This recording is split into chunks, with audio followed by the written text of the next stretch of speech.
Good morning, good evening, good afternoon. Welcome to Let's Humanize the Workplace. Hi, my name is Vivian Acquah, and I'm having this conversation from Amsterdam, the Netherlands.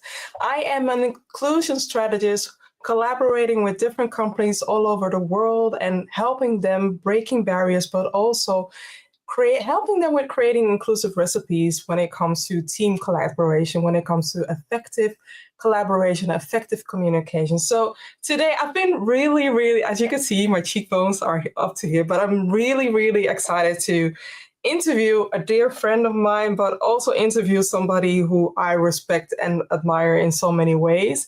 And I want to do a proper introduction. So recently we had a conversation, and immediately, for those who remember, you know the connotation that this title has with a 90s hip hop song or hip hop single with Rakim and I'm forgetting, I think Rakim and Eric B. and No Rakim, Sweat yeah. the Technique.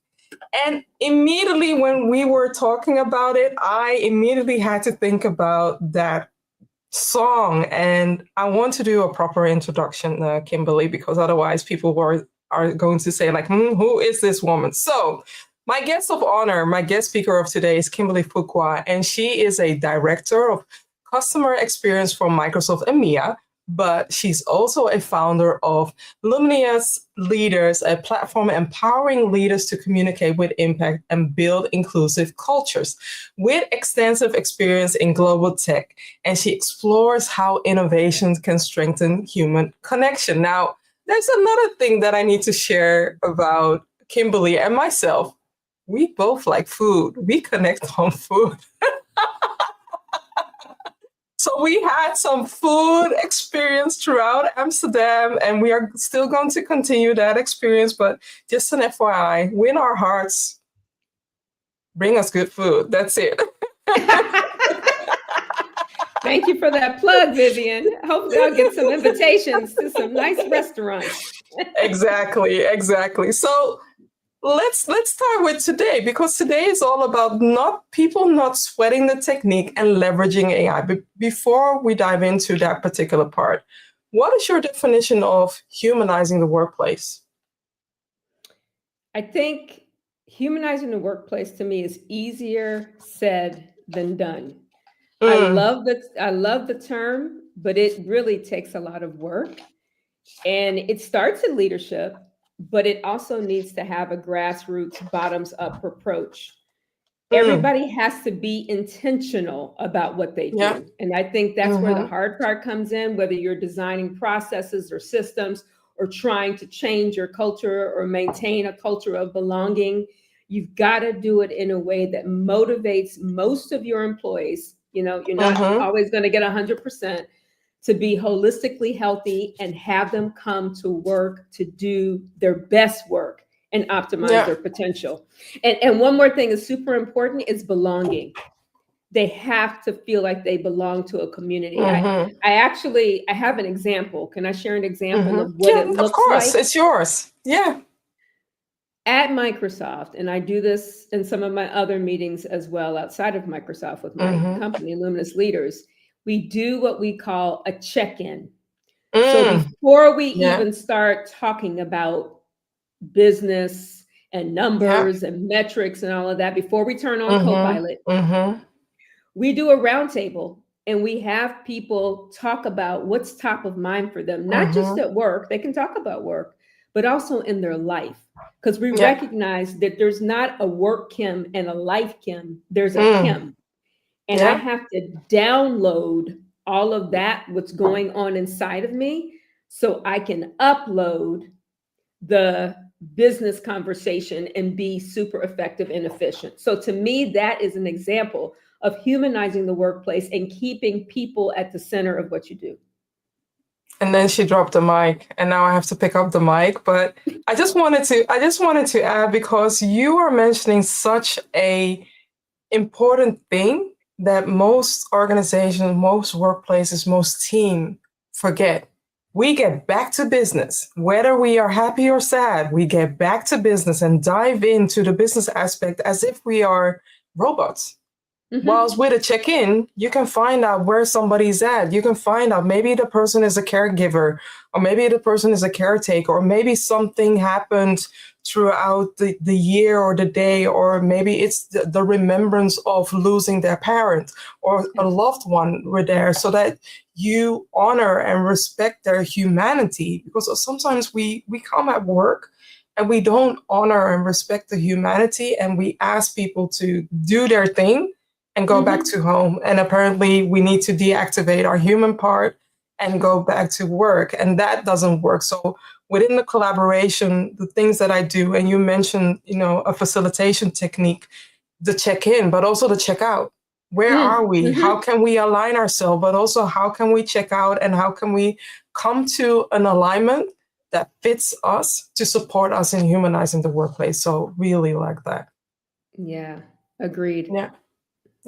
Since this title started with a song, I want to find out, what's your favorite song that energizes you in the workplace? This was a really hard one because I have so many. I have so many because I could get up. You're allowed to choose two. I can choose two. I'll give you the one. That really stood out to me. All the women independent, hold your hands up in the air. She's singing. She's singing. Singing. People who don't know that, because it is a little bit old school, right? It's Beyonce before she was Beyonce. Yeah, it's a little old school. At this point, sorry, Vivian. No. Sorry, Vivian. You're not old school. No. Independent Woman by Destiny's Child. Yes. It's everything. Yeah. It should be part of every curriculum. So yes, no, it's not old school. I just want to highlight Ludovic. Thank you for watching. She says we default to survival mode, and the check-in is a great way to overcome that. So thank you, Ludovic. And also, there is a LinkedIn user. Unfortunately, I don't know your name yet, but I just want to acknowledge you saying hello. I'm saying hi back. I think Kim is also saying hi back LinkedIn as well. User. Hey. Just to let you know. But let's go to what we are here for, right? Because there is a lot of woo-hoo. Halloween has passed, but apparently there is still this Halloween filter around AI. And let's demystify that. So what myths about AI do you think we need to challenge to keep workplaces truly human-centered? I listen to a lot of experts when it comes to AI, the ones that maybe have a little negative slant and the ones that have a positive slant, because I want to hear both sides of the story. Yeah. Before I talk about the myths, well, let me say one of the number one myths is that AI is going to replace all jobs. And one of the godfathers of AI that I listen to is Jeffrey Hinton. And on one of the podcasts, he said it's going to be a long time before AI is as good at as human beings are when it comes to physical manipulation. So actually using our hands and our feet and the coordination of the eyes. So, and I know that Elon Musk and maybe some other folks out there are working on this kind of robotic this robot that can do household chores and things like that.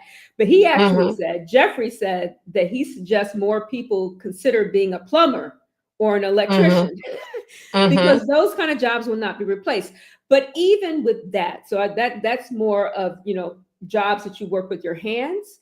But even when it comes to knowledge workers, most companies are still learning how to make AI profitable and useful in their environment. They have not figured out how to adopt AI, how to modernize their business processes. And I even did a little research on this, Vivian. McKinsey found that only about 20% of the companies using AI. So first of all, a lot of companies aren't using AI. And even the ones that are, 20% of them they're the only ones that have kind of started to realize money and a return on investment with AI. So it's going to take time, and it's not going to replace all jobs. So that's the number one thing. Let me tell you the other two that are top of mind for me, because these myths are going to keep happening. Like you said, it's scary, everybody's a little bit afraid. And there should be a little bit of fear in there, right? Because fear is a form of respect. Yeah. But there's another one that I think has been floating around technology for a while, and that's the fact that AI is neutral. There is no neutral Yeah. technology or neutral AI. Because you know what? AI is built People by are us. neither. No. Yeah. It's We are built, not it's neutral. exactly. Yeah. We are not Yeah. neutral. We're Yeah. biased. We're subjective. We're imperfect. Mm-hmm. So that's why it's so, so important, because we all have blind spots, to get more Mm. diversity and inclusion in Yeah. the room. That's also become a bad term, but it's not. It's absolutely required. And the other thing is that idea of garbage in and garbage out that we have talked about in technology and in other contexts, Mm-hmm. it also applies to AI. So Yeah. if Yeah. you're using bad data or non-inclusive, non-diverse data, if the people in the Mm. room who are designing it are not thinking about what their blind spots are and not including people of difference, if the people in the room designing it have dubious ideas about what to do with it, then it's also going to end up not being neutral. So it's not neutral. Let's just take that out of our minds. And we have to be very careful to raise AI. And I say Mm-hmm. a lot, like we're raising our children. This idea came to Yeah. me from Mo Gaudat, who wrote a book called Mm-hmm. Scary Smart. And just Yeah. like we want our children to have morals and values and be kind and be fair and equitable, we want AI to do the same. So we have Yeah. to realize that we do have the control in how we interact, learn, and use AI. And we need to take that control. Yeah. The Yeah. third one, I'll give you one more myth, and Mm-hmm. that AI is just something, oh, we just set it up and then we forget about it. I just set up Copilot, Mm. I'm done. I don't Yeah. check anything. I don't check the outputs. I don't check the outcomes. I just think, oh, okay, whatever it says is true. No, no, no. Do not Well, do that. a big firm lost their contract, right? In Australia somewhere when they were when they were using AI and the government found out that they were using AI whilst the government was paying a lot of money. I don't Mhm. know which firm it is. I will look it up, but it was a huge firm. It was one of the 5 consultancy firms that Mm, hire people who were using AI, not fact checking, and giving that a result as an advice. It exactly. backfired. Yeah. Yes. So that there you go. It's a perfect example. So we Mm-hmm. cannot just set and forget it. We need to check it. We need to Yeah. demand that the leadership of our organization does regular audits of the AI. Mm-hmm. Is Yeah. it the outcomes that we want? As a hiring manager, say your Yeah. company is using AI for recruiting Mm-hmm. efforts, check to see, is it giving you the outcomes you're looking for? Is it giving you the Yeah. diverse candidate list you're looking for? Is it giving you Yeah. the candidate with the talent that you need? Don't just Mm-hmm. assume that it's working the way you expect it to work. Yeah, yeah, and also ask the partner who is your partner in AI to share a compliance or an ethics report so that they Yes. challenge their AI model, their learning model themselves as well. I wanna share a positive Yeah. story, and this is a real story. So it recently came to my attention. IKEA did something. Their service grew to 1.4 billion revenue Wow. in 2022, which is 3%, and their aim is to grow this particular service to 10%. What did they do? Well, they use their AI, it's called Billy, on their website, which caused them to, maybe you would think that they would fire all the call center people, but instead of firing them, they reskilled them to Yep. become interior designer advisors. And that particular service, even though it's a small fee, a lot of people were using that fee where they used AI to their advantage.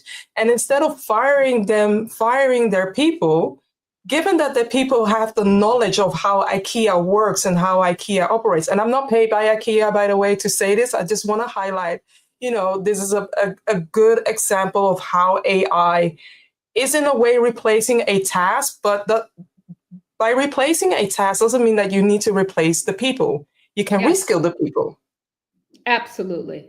and And gain not money with that. exactly. And what's so wonderful about reskilling those people is those Mm-hmm. people understand your institution. They have institutional knowledge, but now Exactly. they can Exactly.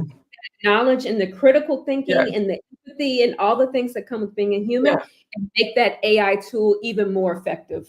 Yeah. So, yep. So it was 8,500 jobs that were made redundant by AI, and IKEA decided to create 8,500 new roles There you because of go. AI. Woo! Go IKEA. I Just don't like have an that. awesome sign, so I'm going to give them a hand. Okay, I see a few comments. Oh, Salman is watching. Thank you, Salman. Amazing to see you here as well. And Hey, also LinkedIn Simon. user. Thank you. I don't know who you are, but I will acknowledge you on LinkedIn. So thank you as well. And let's go back to the next thing, because why is there so much fear and resistance? You mentioned this a couple of times, but I just want to find out where does this lay, and how can we change that narrative to empowering people, empowering individuals, empowering teams and organizations? So, once again, let's talk about humans and how we work.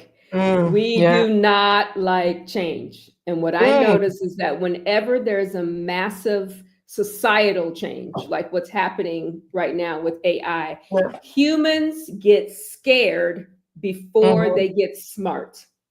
Let me say that Hmm. one more time. Yeah. Humans get scared before we get smart.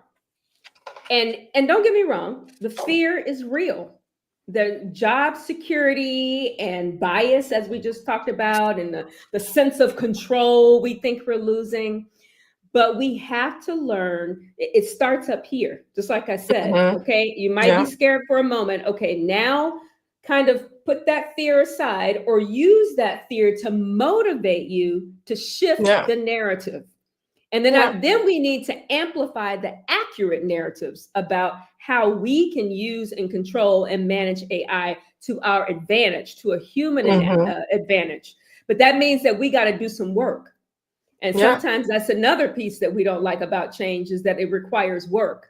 We've got to Yeah. learn about AI. We've got to become some experts. We got to get ourselves in the room. We've got to demand that people with privilege give us the opportunity. Other people who may not have as many privileges or have differences that are underrepresented, we got to demand that they Yeah. have those people in the room, Exactly. because it's Exactly. not it's not so much about the AI tooling itself that we should be concerned Hmm. about. It's really the people who are designing and developing and using the AI, and Yeah. sometimes not in the best ways or not with all the gates and the checks, that we talked about earlier, being responsible and Hmm. ethical with that AI. And I'm going to put it on leaders, because leaders need to make sure Hmm. that how we use AI is transparent. It should not be a Yeah. black box. People in the company should know how we're using it and how it affects their work and their lives. Include employees in the design process and then show your workforce. I think the IKEA example is such a perfect one, because it it empowered them, but Yeah. then they use those people to empower the AI to make it something effective and helpful for their customers, and then Hmm. grow their business, because you started out with the Exactly. numbers. You started out with the Exactly. 1.4 billion or what they made. That's what actually And happens. And that's 3.3 within 3 years, 2028.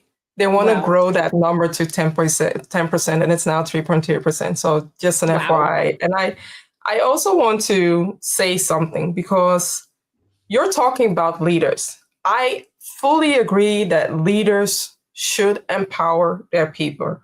However, I also understand that some companies have budget cuts. Some Mm. companies, let's say that their budgets are very mysterious, and I wrote an article about it. You should not be excited if by the end of the year you have money left in your learning and development. That's a huge red flag, because Mm. that money is needed to develop your people. So I will make sure to share that link, the article in this particular call as well, so that you can look back. But what I want to address is, if for any chance you don't have any budget left, or it's a hassle to get budget to invest in your professional development when it comes to AI, or any other barrier, I want you to look into, what can I, as an individual, do to invest in my professional development? And I'll share a few links. Yes. I don't want it to be a barrier for you to level up in AI if your company doesn't want to invest in AI. I want you, as the self-leader you are who's watching this episode, I want you to think about in the upcoming 2 months, what do I need for next year to amplify and accelerate my AI knowledge and skills? If that means that you need to invest, and Black Friday is coming, there's also a reason why I'm saying that, because during Black Friday, there are some platforms, some learning platforms, I think even LinkedIn Learning or Coursera or other platforms that have a lower entry fee when it comes to upskilling your AI knowledge. I'm personally a fan of Coursera. It's manageable, it's payable. They also have different entry fee. If you live in a region where the funding isn't all that great or not a lot, you can apply to get grants. There are also other open learning platforms out there where you can apply to get grants so that you advocate for you. I want you to advocate for yourself when it comes to learning the AI language. It's a must. It's a must. Okay, now I'm done preaching. No, can I just add to that? Because I also know that Microsoft and Google, perhaps even AWS, they also have free training on AI. Free training, free training. Just go to Microsoft.com and put in free AI training or artificial intelligence training. It will bring it up and you can just go and start on your own. So folks, there's really no excuse not to get started. Invest in yourself. See it as an investment. Don't see it as a time consuming. See it as an investment, and you'll find out within 6 months you are able to level up and understand that you can even use it within your job. You can even use it for your side hustle, or you can even use it for your own company if you are an entrepreneur as well. So, Lakita, thank you for sharing your name. And I'm not sure if this is you. We need to get literate and smart about safety aspect of using AI, but it can definitely be used to our advantage. I totally agree. Yes. And I see also Ada sharing. Great to be here and great to see you both. Thank you, Ada, for sharing that. Yeah, I know her. Okay. Yeah. No, I asked that question already. In your opinion, how can leaders ensure that every voice across gender, age, neurodiversity, sexual orientation, ethnicity is heard, valued, and seen when it comes to AI? Yeah, I think when it comes to working, but definitely when it comes to AI, it starts with the foundational piece. So there is a person in my LinkedIn, because I asked for bold ideas around this. How do we make sure that every voice is heard, seen, valued, and that really what it really means is that organizations are making the most of the investment they've made in talent, whether it be for AI or any other technology. And the first thing we need to do is I was going to mention Danielle, I think her name is Danielle Owens. And she said this, and I totally agree. We need to make those requirements and those ambitions a part of the performance review. I think we can figure out how to measure everything. We can measure revenue. We can measure number of customers. We can measure, NPS and DISSAT. And we can measure everything. We can measure that. We can also measure how well leaders are seeing, hearing, and valuing the people who report to them. That's my belief. We need to build in empathy metrics into our performance reviews. The other thing that is important to me is we've got to start thinking about development and design teams as more than just the technical people. You need users with differences in those discussions. They need to be embedded, mandatory, standard operating procedure to have people from the beginning part of your design and development process. Because my question is, who are you designing for? If you're designing just for yourself, who has every privilege and every ability and you're just the quote unquote norm, you're missing out a whole lot of people. So you've got to have representation matters, and Yeah. different representation matters. So in my belief, if you are a tech company, if you're a startup, you have your chance right now. Start from the beginning, having Yeah. your design and development teams with people with difference, giving you information about how to build these systems equitably. And So, for those who have like challenges or have the question mark, like, I cannot find them, here are two people who have a big network that can collaborate yes, together, and we will make it happen. We will find them. We will support you in that, because this comment that I often get, like, we don't know where to find them, we don't know how to reach them. Connect with influencers, connect with those who are connected with other diverse communities, and we will find them, because in this age we need each other.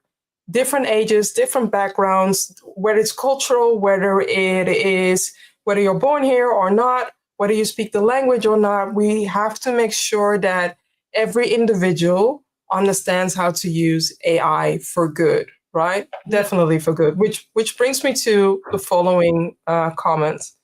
Ludovin is sharing AI Act is also coming to help us. Can yes. you demystify for those who are not in the AI community yet?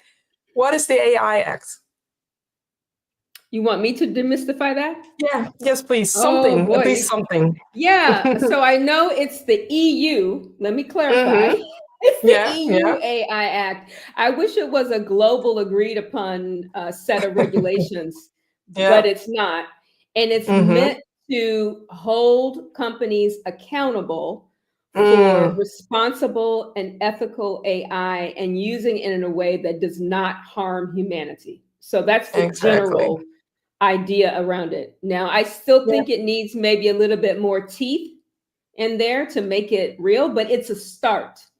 And yeah, it's more yeah. than perhaps other regions of the world are doing right now. And Mm-hmm. so I'm Yeah. so proud to be living in a region in the EU where they're thinking about these things ahead of time instead of waiting until something catastrophic happens and then try to Mm, backtrack and fix it. So that's what yeah. it's all about. It's really meant to help, just like you said, keep the human in humanizing AI. That's what it's meant to do. Yes, exactly. I also want to talk about the other side of AI. Yeah. The way that AI has been dropped upon us. I've been using AI like since 2021. And I think it was 2023 when things accelerated and somebody pressed the open button and it's everywhere. Yeah. It's like they were gatekeeping it, and eventually the dam opened, and like Yep. we are going to do that. Yep. What are your thoughts on that? I have a lot of thoughts, but I'm going to be positive. So, we live in a capitalistic society. And so my Mm-hmm. belief is that somebody saw an opportunity to, drive a revenue proposition by opening up the way they did. Because quite honestly, I wish we had taken whoever, like you said, kind of pressed the button and just, Mm-hmm. the Yeah. tsunami of AI came out. I wish we had taken a little bit more time. And in fact, I think people advised the folks who pressed the button, I think they were advised to take it a little bit slower, and they haven't. Mm-hmm. Okay, so they haven't. So we are where we are. And I think we have to start from where you are.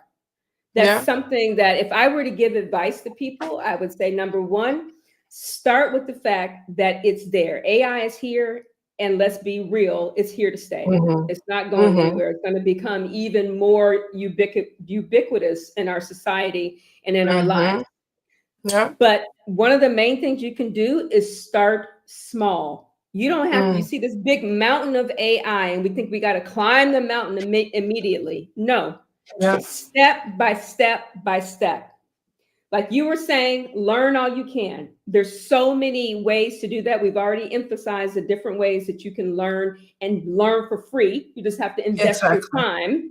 And time Exactly. investment is an investment, but it's going to be very important for your life and for the Yeah. lives of your family going forward.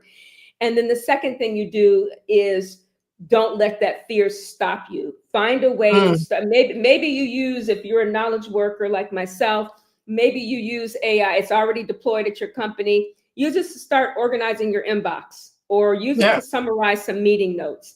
But get familiar with it because familiarity and really understanding how to use it effectively starts with using it. So start Yeah. small. You don't have to Yeah. all of a sudden know everything about AI, but you do have to, kind of use it and use it to your advantage. And the more comfortable you get with it, the more you'll know how to use it in a way that can help you and others. And by the way, it's not going to replace your creativity, your empathy, your judgment, your critical thinking. You still should use all of that. So that's the thing I want to keep telling people, because I think I was talking to some educators not too long ago, and they were telling me, yeah, our students tend to use AI, and whatever they get back from AI, they just believe it, and that's what they put in their papers, and that's what they put, as their answers. And I said, no, we need to start challenging it. Tell them to challenge it, and to give you the background on the answer that they came up with, give you Yeah. the research on that. So we can challenge it. And I tell people, like, when AI comes back and says, oh, Kim, what an excellent answer. What a smart thing to say. I always, I've I'm seen always those like, answers. I've seen those moments. That's why I'm have you laughing. seen that? That drives Yeah. me Yeah. nuts. And I tell it, I was like, look, do not waste your time complimenting me. I will literally say this to the AI. Yeah. Don't Yeah. compliment me. I want you to make sure that you're giving me all the information. And Yeah. hey, by the way, you gave me that link. I checked the link and it doesn't work. Or I checked Yeah. the link and the information you gave me was not correct. So go back and you need to fix that. You need to tell it when it's wrong too. Right? So I know people, we're not used to interacting with, kind of an inanimate technology like that. And also But directness, right? Because yes, I think it was I think Altman, Sam, who is the yeah, backbone Sam of Altman. Yes, OpenAI, that Sam Altman. said that we need to stop saying thank you to AI because Yes, that alone was costing AI a lot of money. So it's please wasting money. Yes, don't be polite. Just be direct, as brutal as you can, and type in your prompts. Don't say thank you because that's a waste of money, waste of energy as well. In the meantime, yeah, absolutely. yeah. Yes. Okay, you got me. So I mean, I have you in my ear, and it's so hard to be a host while listening, and also listening like I'm in the AI church of how to use AI the right way. Because while you were talking about the kids, Orlando Mhm. is 12. Orlando, my son, is 12. And he has not yet encountered AI. I do that deliberately because I do feel like when kids are at a certain age, they need to be activated when it comes to critical thinking. I want them to do the research. I want them to find their own thing. I Yes. know eventually he has to learn AI, and I will. I will definitely invest in that. But for now, I want him to use his brain. I want him to use whatever it is that the way we did it, old school, with the, of course, with the modern technology, but reduce it without AI as well. So I do understand that, and it is challenging, but we also, as a parent, we also need to come from a place where what can you do from home? How can you teach the children to create their own images or create their own stories or create something that is helpful for them that supports their critical thinking as well? Absolutely, 100%. I totally agree. We have to understand that kids they're kind of like humans, right? Humans, Mhm. adults. They will take the path of Yeah. least resistance if we let them. Definitely. Yeah. Because that's what we also Definitely. like to do, take the path of least resistance. But the path of least resistance is not the path to success.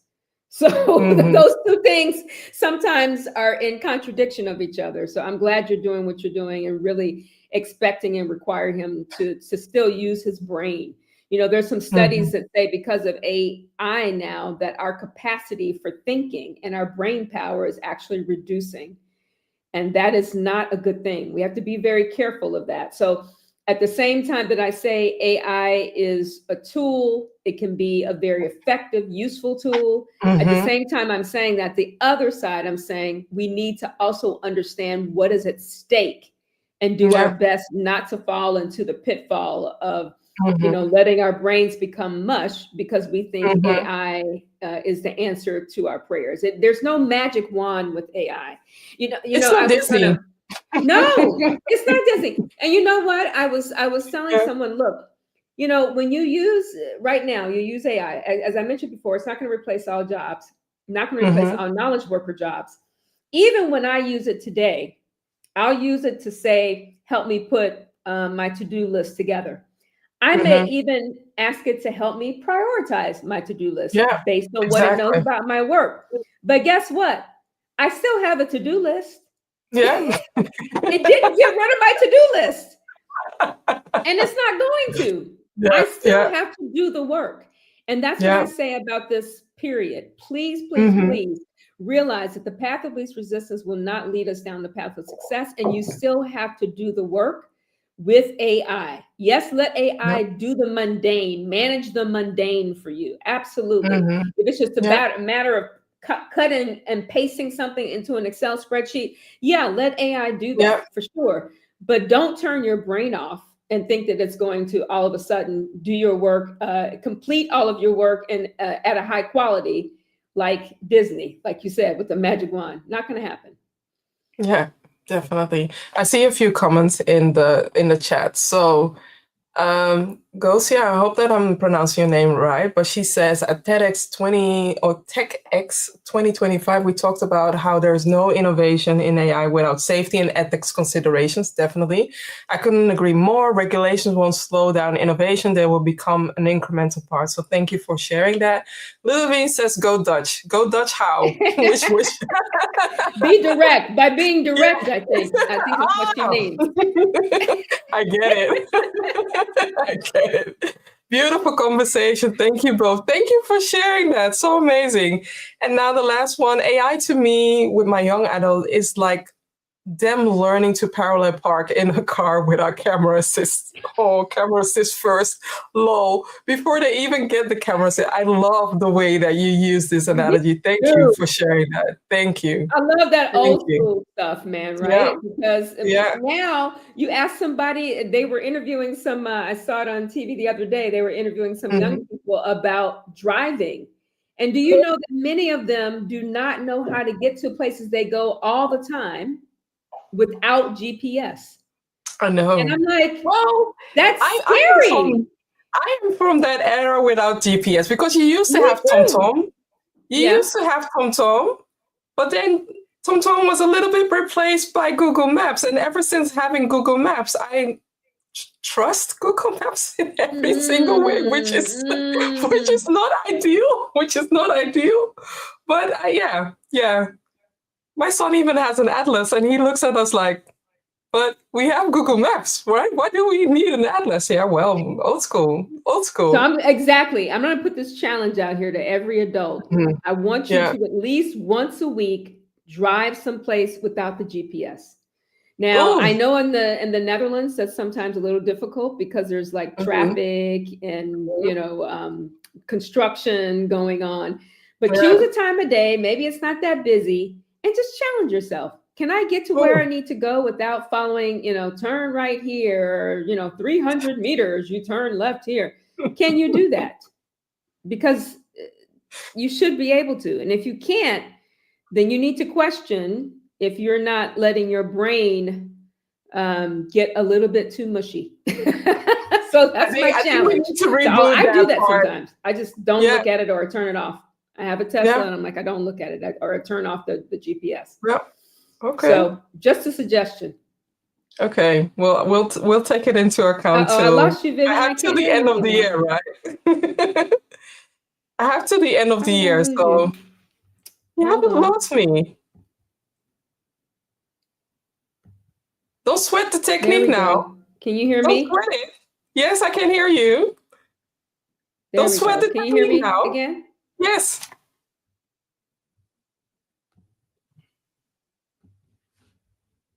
I can hear you. Okay. Okay, Talk, because I let's can't hear continue. you. So, the Uh-oh. next question. As the founder of Luminous Leaders and director of Microsoft, boy. how do you Don't know personally what happened, approach but I cannot hear leveraging you, but I see AI? the question. Can you Yeah. hear me okay? Mm-hmm. Okay. How do I personally approach leveraging AI? So, Mm-hmm. as I mentioned before, I do use it. I use it to help me with meeting notes. I use it to record some of my meetings. Not all of them. It depends on who's on the other line. Mm-hmm. But one of the big things that helps me is, at Luminous Leaders for sure. I use it to help me organize my day and organize what I need to do for my own company. But if I think about Microsoft, one of the important things that I have to do is meet with C-suite leaders. So CISOs, CIOs, COOs all the time. And so Mm-hmm. I want to reserve my brain power for engaging with those folks and Yeah. knowing how to build the trust and the partnership and all the things I need so that they trust me. So then instead of me spending a whole lot of time trying to put together, pull up a bunch of information about the customer, and about how our account teams have interacted with the customer, because in Microsoft we have information everywhere. I do Mm-hmm. use it to pull information and aggregate information about the customer, Mm-hmm. so I can already go in with what this customer is all about, at least the company Mm-hmm. itself. Then, instead of me using all that brain power for that, then I can focus on building trust and partnership with the people that I have to talk to. So to me, it's really vital that I pull the information and the data about the customer and pull all that together. I use AI for that so that I can reserve my critical thinking for the person that's sitting in front of me, who is a major stakeholder. And I got to be able to figure them out and Mm-hmm. also, work all the political angles so that I Mm-hmm. can make sure that I'm understanding what their real needs are. That's one of the Yeah. things that AI can't do. It can't be curious like me when I'm talking Mm-hmm. to a customer. Only I can do that. It can't analyze what I'm seeing and hearing in body language from a customer. Only Yeah. I can do that. So I Yeah. want to reserve my energy for that. So that means all the soft skills that we have. Okay. Can you hear me?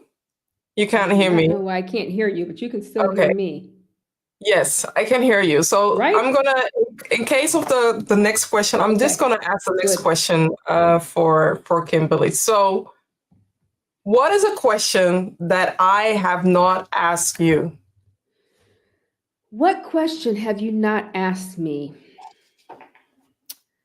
Um,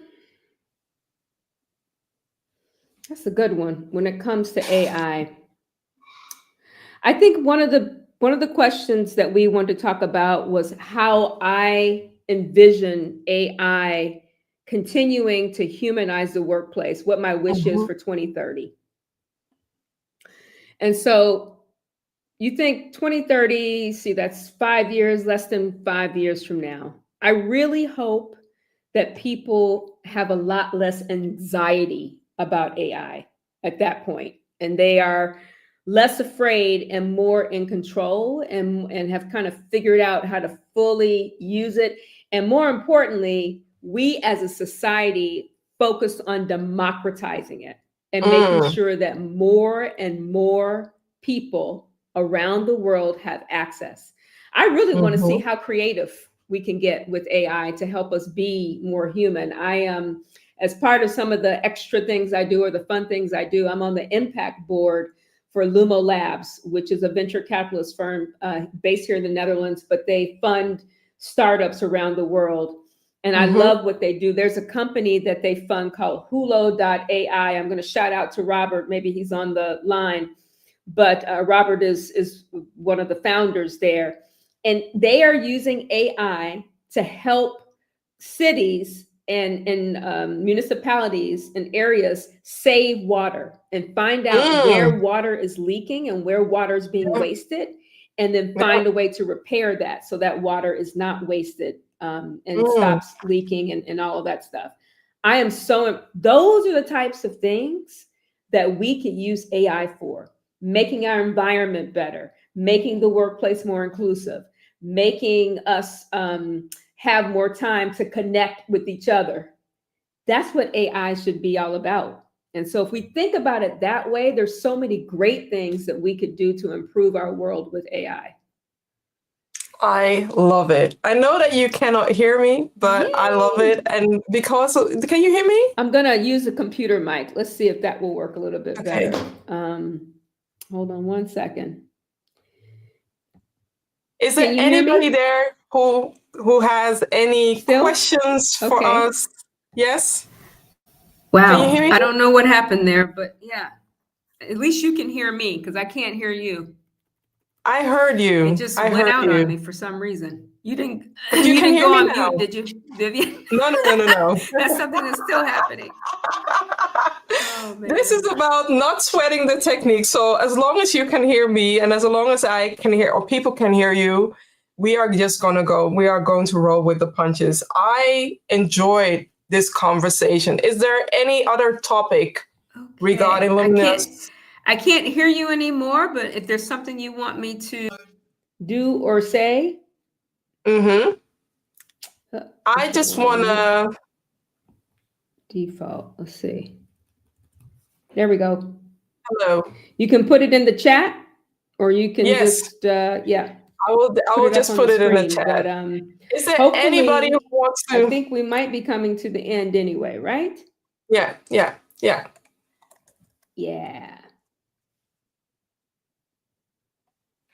I am going to end this conversation, and if we need to continue, then we need to continue. But because of the technique, I can unfortunately not communicate with Kimberly. But we are going to stop and end the stream. So for everybody joining this session live or watching the replay, thank you so much, and hopefully you comment so that we can continue this conversation in the next year. Bye, everybody. Thank you all. Bye. Bye.